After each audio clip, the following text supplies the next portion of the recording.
मुंबई शहर की एक मल्टीनेशनल कंपनी में 4 दोस्त विक्रम, रौनक, अनुराग और स्वास्तिक नौकरी करते थे। उन तीनों को उस कंपनी में काम करते हुए 4 साल हो गए थे और तभी से चारों में अच्छी दोस्ती भी हो गई थी। उनमें से अब चौथे दोस्त यानी कि स्वास्तिक की अभी नई नई शादी हुई थी, इसलिए उसके दोस्त बारी बारी से उसको अपनी नई दुल्हन यानी मिशिका के साथ डिनर पर अपने घर इनवाइट करते हैं। कल भाभी को लेकर जरूर आना मेरे घर डिनर पर। इसी बहाने मेरी पत्नी रूपाली भी भाभी जी से मिल लेगी। अच्छा ठीक है, जैसा तुम कहो। स्वास्तिक घर आकर ये बात अपनी पत्नी मिशिका को बताता है। मिशिका, मेरे दोस्त ने हम दोनों को डिनर के लिए अपने घर पर इनवाइट किया, तो कल तुम तैयार रहना।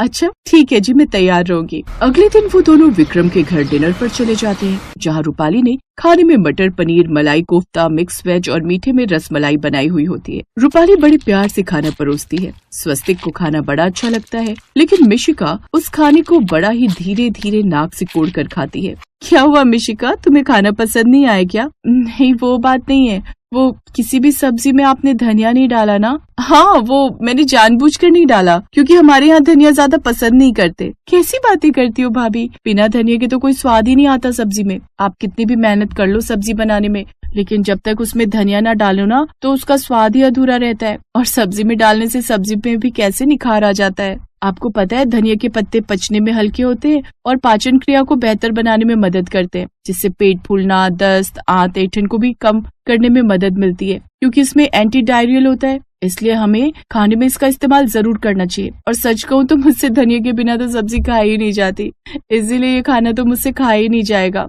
यहाँ बिना धनिया के खाना नहीं खाया जाएगा, ये कैसा लॉजिक है? अरे चुप करो ना जी आप, होगा उसका टेस्ट। अब हर किसी का टेस्ट अलग होता है ना। आप ऐसा कीजिए, बाजार से जाकर धनिया ले आइए। क्या इस वक्त रात के 9:30 बज रहे हैं? अब उसका मन है तो ले आइए ना। अच्छा थोड़ी लगता है मेहमान को डिनर पर बुलाए और वो खाली पेट यहाँ से जाए। बेचारा विक्रम देर रात बाजार से जाकर धनिया लेकर आता है, जिसे रूपाली सब्जी में डालती है। उसके बाद ही मिशिका खाना खाती है। मिशिका को शुरू से ही धनिया बड़ा पसंद था, उसे हर चीज में धनिया खाने की आदत थी। डिनर करके वो लोग वहाँ से चले जाते हैं। कमाल है यार, बड़ी अजीब आदत है स्वास्तिक की पत्नी की। धनिया की दीवानी बहुरानी है ये तो। यही हाल अब मिशिका का हर जगह था। शादी के बाद कई रिश्तेदार उन्हें अपने अपने घर डिनर के लिए इनवाइट करते हैं, लेकिन जहाँ भी खाने में धनिया ना हो तो मिशिका वहाँ खाना खाती ही नहीं। अब सभी दोस्तों, रिश्तेदारों और आस पड़ोस की औरतों को ये बात पता चल चुकी थी कि मिशिका को धनिया कितना पसंद है, और अब तो औरतें उसे धनिया रानी के नाम से चिढ़ाती भी थी। एक रोज जब धनिया वाला ठेला लेकर गली में आता है तो मिशिका दौड़कर बाहर आती है। उसे देख आस पड़ोस की औरतें बातें बनाने लगती हैं।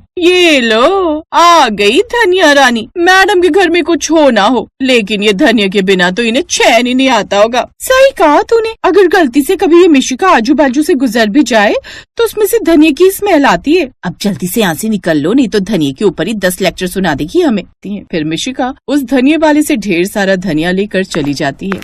पहले हमारा धनिया ऐसे ही सड़ता रहता था, लेकिन जब से ये धनिया की दीवानी बहुरानी आई है, मेरा धनिया भी बिकने लगा है। लेकिन मिशिका की इस आदत से न सिर्फ बाहर वाले लोग बल्कि घर वाले भी परेशान हो चुके थे। ये क्या है बहू, धनिया, हर सब्जी में धनिया, और यहाँ तक कि पराठों में भी, दही में भी, पकौड़ों में भी, हर चीज में धनिया। माँ जी इस उम्र में तो आप जितना धनिया खाएंगे आपके लिए उतना ही अच्छा होगा। ये पेट साफ रखने में मदद करता है, इससे तो कुछ बोलना ही बेकार है। ये तो डॉक्टर की तरह धनिया के पूरे बेनिफिट्स गिनवा देती है। पता है कल रात को इसने मुझे पीने के लिए दूध दिया, उसमें भी धनिया डाला था। छोड़ो ना माँ, अब जो बनाए खा लो। अच्छा माँ, अगले हफ्ते मिशिका का बर्थडे, तो मैं सोच रहा था शादी के बाद इसका पहला बर्थडे, तो क्यों ना किसी रेस्टोरेंट में पार्टी करें। ओह वाह, मेरी बर्थडे पार्टी रेस्टोरेंट में? थैंक यू सो मच स्वास्तिक। अब देखना हम ऐसी पार्टी देंगे कि सब लोग याद रखेंगे। अब दोनों मिलकर खाने का मेन्यू डिसाइड करते हैं। फिर स्वास्तिक अपने फ्रेंड्स और रिलेटिव को फोन पर इनवाइट करता है। ऐसे ही बर्थडे वाला दिन भी आ जाता है। पूरा रेस्टोरेंट अच्छे से सजा हुआ होता है और खाने में कई तरह की डिश बनी हुई होती है, लेकिन हर डिश में डला हुआ होता है धनिया।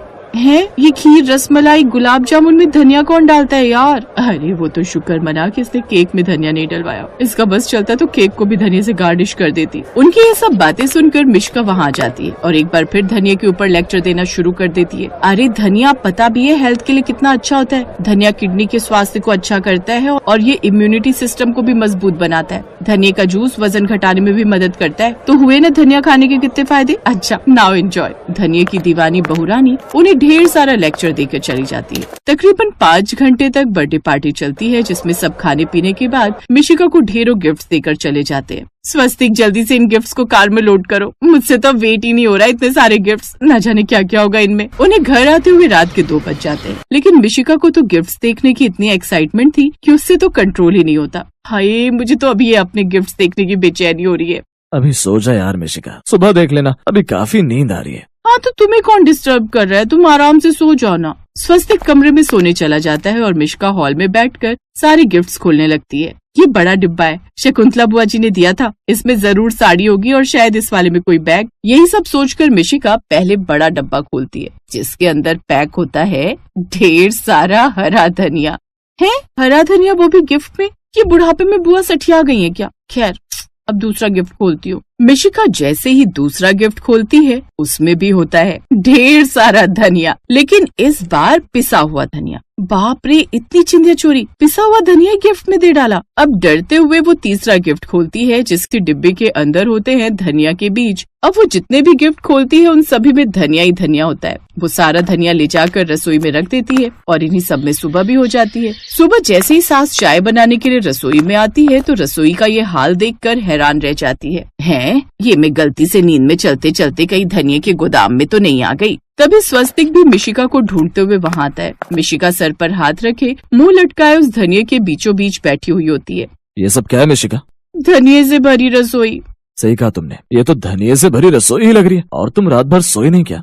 सारी रात गिफ्ट्स की एक्साइटमेंट में मैं सो नहीं पाई। एक के बाद एक जैसे ही गिफ्ट्स खोले उन सब में धनिया ही धनिया निकला और फ्रिज में इतना सारा धनिया आने से रहा, इसीलिए मैंने एसी चलाकर रसोई में रख दिया ताकि ये खराब ना हो। कहीं गर्मी से सड़ जाता तो धनिया की ऐसी बेइज्जती मुझसे नहीं देखी जाती, इसीलिए मैंने सोचा यहाँ रख दूं और इन्हें आस पड़ोस में बांट देंगे ताकि कहीं ये खराब ना हो जाए। ये सुनकर गायत्री और स्वस्तिक हैरान रह जाते हैं। फिर उसका लटका चेहरा देखकर स्वस्तिक कहता है, तुम्हें याद है मिशिका, हम अनुराग की वाइफ के बर्थडे पर गए थे तो उसके लिए साड़ी लेकर गए थे, क्योंकि उसे साड़ियाँ कलेक्ट करने का बड़ा शौक है और उपहार में हमेशा वही चीज दी जाती है जो इंसान को पसंद हो। और तुम्हें धनिया कितना पसंद है ये बात सिर्फ दिल्ली वालों क्या, आधे हिंदुस्तान को पता चल चुकी है, इसीलिए तुम्हें गिफ्ट में यही मिला। इसका मतलब समझी तुम मिशिका, लाइफ में सभी चीजें जरूरी होती है, सिर्फ धनिया ही नहीं जरूरी होता।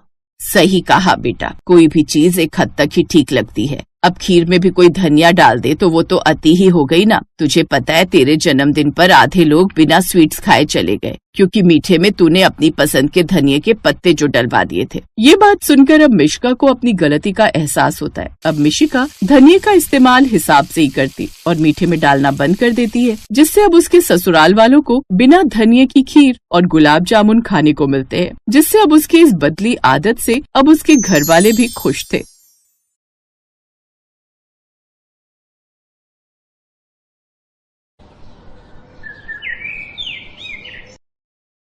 क्या बात है पिताजी, आपको खाना पसंद नहीं आया क्या? आपका चेहरा देखकर तो ऐसा लग रहा है जैसे आपके खाना खाने की इच्छा ही खत्म हो गई हो। बात तो तुम्हारी एकदम सही है बहू, ये खाना देखकर तो मेरा मन ही हट गया, लेकिन इसमें तुम्हारी भी क्या गलती? तुम्हें आए हुए अभी जुम्मा 2 ही दिन तो हुए हैं। गलती तो तेरी सास शारदा की है। अब घर वालों की पसंद नापसंद बताने का काम तो इसका है ना, लेकिन अब तेरी सास को ही परवाह नहीं तो फिर तुझे क्या ही नाराजगी दिखानी। तो बाबूजी आप मुझे बताइए ना, आपके खाने ना खाने की जिम्मेदारी मेरी है। आप मुझे बताइए, अब से मैं आपके खाने पीने का ख्याल रखूंगी। अरे एक बार चक्कर तो देखिए, 2 सब्जियां, पूरी, हलवा, कितना कुछ है, लेकिन इनकी जान तो बस चटनी में ही अटकी पड़ी है। और सच कहूँ बहू तो तू रह नहीं दे, अगर तूने इनकी ये फरमाइश पूरी कर दी ना तो तेरा भी जीना मुश्किल हो जाएगा जैसा मेरा हो गया है। ओह, तो ये सब चटनी के बिना होने से हो रहा है, इसका मतलब बाबूजी को चटनी पसंद है। कोई बात नहीं बाबूजी, आप थोड़ी देर रुकिए, मैं जल्दी से चटनी बनाकर लाती हूँ। कुछ ही देर में वो चटनी बनाकर ले आती है। ये लीजिए बाबूजी, आपकी पसंद की चटनी। अब आप खाना खा लीजिए, फिर बताइए आपको खाना कैसा लगा। अब तू ये ना पूछे तो ही ठीक है बहू, सच में जैसी सास वैसी ही बहू ढूंढ कर लाई है। क्यों, ऐसा क्या हो गया बाबूजी? इस बूढ़े आदमी को एक चीज अपनी पसंद की मिल जाए तो इस बुढ़िया के सीने पर तो सांप लौटने लगते हैं। बुढ़िया होगी मेरी सौतन। ओफो बाबूजी, अब सस्पेंस मत रखिए और बताइए ना कहाँ कमी रह गई। मैं बताता हूँ सिमरन, कमी कहाँ है। दरअसल बाबूजी को मिक्सी में पीसी हुई चटनी नहीं, बल्कि सिलबट्टे पर पीसी हुई चटनी चाहिए। ओह, लेकिन बाबूजी सिलबट्टे पर तो मुझे चटनी पीसनी आती ही नहीं है, और इस बात से आखिर फर्क भी क्या पड़ता है कि चटनी कहाँ पीसी गई है? अरे मैं तो चटनी की शक्ल देखकर बता सकता हूँ कि चटनी मिक्सी में पीसी है या सिलबट्टे पर। तुम आजकल की जनरेशन भी ना, तुम्हें हर चीज मिनट में ही चाहिए, फिर चाहे वो 2 मिनट में बनने वाली मैगी हो या फिर 2 मिनट में मिक्सी में पीसने वाली चटनी। तुम आजकल के बच्चे मेहनत ही नहीं करना चाहते। अच्छा, ये तो आजकल के बच्चे हैं, लेकिन आप तो पुराने जमाने के हैं ना, फिर आपकी बाजुओं में तो ज्यादा ताकत होगी। ऐसा करो, तुम ही चटनी पीस कर बना लो। जब खुद सिलबट्टे पर चटनी पीसनी पड़ेगी ना, तब पता चलेगा कि कैसा लगता है सिलबट्टे पर चटनी पीसना। ओफो माँ बाबूजी, अब बस भी करो। अब तो आपकी बहू भी आ गई है, फिर भी आप बच्चों की तरह लड़ते रहते हो। 25 साल हो गए मुझे आपका ये चटनी युद्ध सुनते सुनते। नैना बिल्कुल ठीक कह रही है। अब तो घर में बहू आ गई है, तो आप लोग उसे भी क्यों अपना ये चटनी युद्ध दिखाना चाहते हैं? जब देखो चटनी चटनी। बिल्कुल ठीक कहा तूने, इस बुढ़ऊ की तो जैसे जान बसती है चटनी में। रहने दो माँ, तुम भी कम नहीं हो। जब आपको पता है बाबूजी को चटनी इतनी पसंद है, तो बना नहीं सकती उनके लिए चटनी? वाह वाह, सारी जिंदगी तेरी सुसु पोटी मैंने धोई, तुझे पाल पोस कर मैंने बड़ा किया, और ये महाशय अपने बाप की साइड ले रहा है। रहने दो, मुझे तो खाना ही नहीं खाना आप लोगों के साथ। हाँ तो मुझे भी नहीं खाना। हाँ तो मुझे भी नहीं खाना कोई खाना वाना। इस तरह सभी मुंह फुलाकर अपने अपने कमरों में चले जाते हैं और बेचारी नई बहू सर पकड़कर बैठ जाती है। 2 घंटे तक रसोई में खड़े रहकर सबके लिए इतनी मेहनत से खाना बनाया। सोचा था सब लोग मेरी तारीफ करेंगे, लेकिन यहाँ तो सब मुंह फुलाकर चले गए। अब ऐसा करती हूँ, सबको थाली में परोसकर उनके कमरे में ही दे आती हूँ। जब भूख लगेगी सब अपने आप खा लेंगे। अब वो सबके कमरे में ले जाकर खाना रख देती है। फिर अगली सुबह ये सब कलेश ना हो, इसके लिए सिमरन यूट्यूब पर देखकर सिलबट्टे पर चटनी पीसना सीखती है। फिर वो सिलबट्टे पर धनिये की चटनी बनाकर तैयार कर लेती है और खाने से पहले वो चटनी ले जाकर टेबल पर परोसती है, जिसके बाद खाना रखकर सबको डाइनिंग टेबल पर बुला लेती है। बाबूजी, आज मैंने सिलबट्टे पर चटनी पीसी है, उम्मीद है आपको पसंद आएगी। चलिए अब सब मिलकर खुशी खुशी चटनी खाइए। क्या खुशी खुशी खाइए? अरे कल भी तुमने हरे धनिये की चटनी बनाई थी और आज फिर वही बनाकर रख दी। चटनी और भी तरह की होती है, जैसे टमाटर की चटनी, पुदीने की चटनी, मूंगफली की चटनी। देख लिया बहू, यही कलेश रहता है इस बुढ़ऊ का। ये नहीं वो वाली चटनी, ऐसी नहीं वैसी चटनी।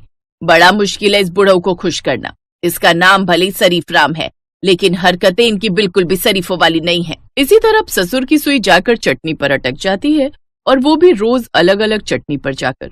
बहू को समझ नहीं आ रहा था कि अब वो क्या करे, लेकिन फिर भी सिमरन बेचारी रोज यूट्यूब पर सोते जागते नई नई तरह की चटनी देखती रहती। अब वो हर रोज नई नई तरह की चटनी सिलबट्टे पर पीसकर अपने ससुर को बना कर देती। ऐसे ही कुछ महीने बीत गए। फिर एक रोज, माँ बाबूजी, मेरी ताई जी का फोन आया था, उन्होंने हम सबको डिनर पर बुलाया है। अरे बहू, तेरे ताया जी के यहाँ हम क्या करेंगे, तुम और रोनित हो आओ, और ज्यादा है तो नैना भी चली जाएगी तुम लोग के साथ। नहीं नहीं, आप सब लोग चलिए ना, उन्होंने इतने प्यार से बुलाया है, अगर नहीं जाएंगे तो उन्हें अच्छा नहीं लगेगा। अच्छा ठीक है बहू, तू कहती है तो हम सब भी चल लेते हैं।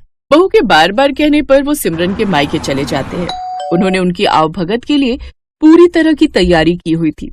कई तरह के नाश्ते, ठंडे चाय, समोसे और तरह तरह के खाने में पकवान, और मीठे में भी कई तरह की डिश थी। लेकिन शरीफ राम की तो अभी भी भवरे चढ़ी हुई थी। क्या हुआ भाई साहब, आप खुश नजर नहीं आ रहे? आपको खाना पसंद नहीं आया क्या? वो बात नहीं, दरअसल भोजन तब तक पूरा नहीं होता जब तक भोजन के साथ सलाद, रायता और चटनी ना हो। लेकिन भाई साहब, रायता, सलाद, अचार सब रखा तो है आपके सामने। हाँ, लेकिन चटनी कहाँ है? उसके बिना तो हमें भोजन में बिल्कुल भी मजा नहीं आया। ये सुनकर ताई जी का सर शर्म से झुक जाता है। घर आए हुए मेहमान से ऐसी बात सुनना किसी के लिए भी शर्मिंदगी की बात तो होती ही है। आज तक सिमरन अपने ससुर की सब बातें चुपचाप बर्दाश्त कर रही थी, लेकिन अब नहीं। घर आकर वो अपनी सास से, माँ जी, आज तक बाबूजी ने कभी मेरे खाने की तारीफ नहीं की, लेकिन फिर भी उन्हें अपने पिता जितना सम्मान देकर मैंने उनकी हर फरमाइश पूरी की। मुझे सिलबट्टे पर चटनी बनाना नहीं आता था, लेकिन उनके लिए मैंने वो भी सीखी। लेकिन किसी के घर में जाते वक्त तो थोड़ा लिहाज रखना चाहिए। अब मेरे मायके वालों ने कोई कसर नहीं छोड़ी, लेकिन बाबूजी ने जो उनसे कहा वो मुझे बहुत बुरा लगा।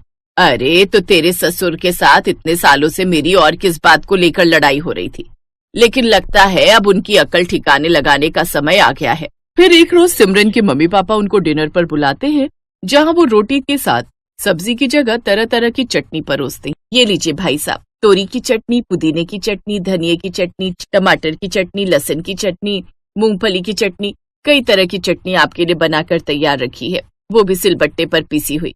इतनी तरह की चटनी? हाँ, मैं नहीं चाहती थी जो गलती मेरी जेठानी ने की वो मुझसे भी हो, इसलिए आज आप सब्जी की जगह चटनी के साथ ही रोटी खाओ। अब उसके पास और कोई चारा भी नहीं था। वो मुंह बनाकर वो तरह तरह की चटनी खाता है, लेकिन उस दिन उसका चटनी से मन भर जाता है। वो मुंह लटकाकर घर आता है। क्यों जी, आज तो खाने में मजा आ गया होगा, कई तरह की चटनी खाने को जो मिली। चुप करो तुम, आज के बाद चटनी का नाम भी मत लेना, समझी? अब दोनों सास बहू को समझ आ गया कि उनका ये चटनी छुड़वाने का प्लान काम कर गया। वो दोनों एक दूसरे को देखकर आंख मारती हैं और मुस्कुराने लगती हैं।